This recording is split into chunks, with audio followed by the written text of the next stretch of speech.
Comienza nuestro viaje. Las últimas noticias que tenemos del Alpamayo no son nada alentadoras. Ninguna cordada ha alcanzado su cumbre. Una cornisa de hielo amenaza con barrer la vía de ascenso. De todas formas, estamos ilusionados y a lo mejor cuando lleguemos las condiciones han cambiado. Llegamos reventados a Lima con más de 7 horas de retraso.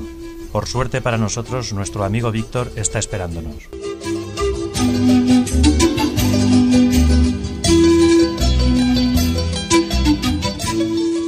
Disponemos lo mejor posible todo el equipaje e introducimos nuestros cansados cuerpos en la pequeña furgoneta en la que vamos a pasar las próximas 8 horas hasta llegar a nuestro destino, Huaraz.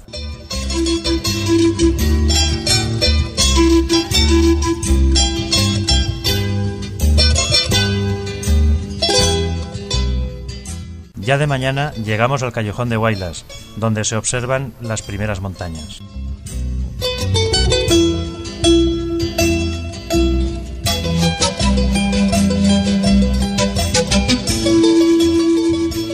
Tras descargar los casi 300 kilos de material y equipaje, nos disponemos a visitar la ciudad, rodeada de grandes montañas nevadas.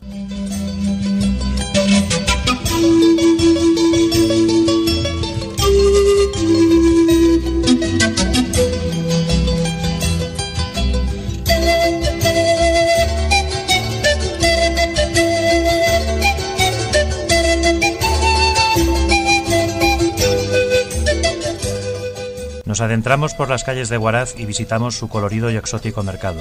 En él no solo descubrimos que tendremos que cambiar nuestras costumbres alimenticias, sino también nuestra indumentaria.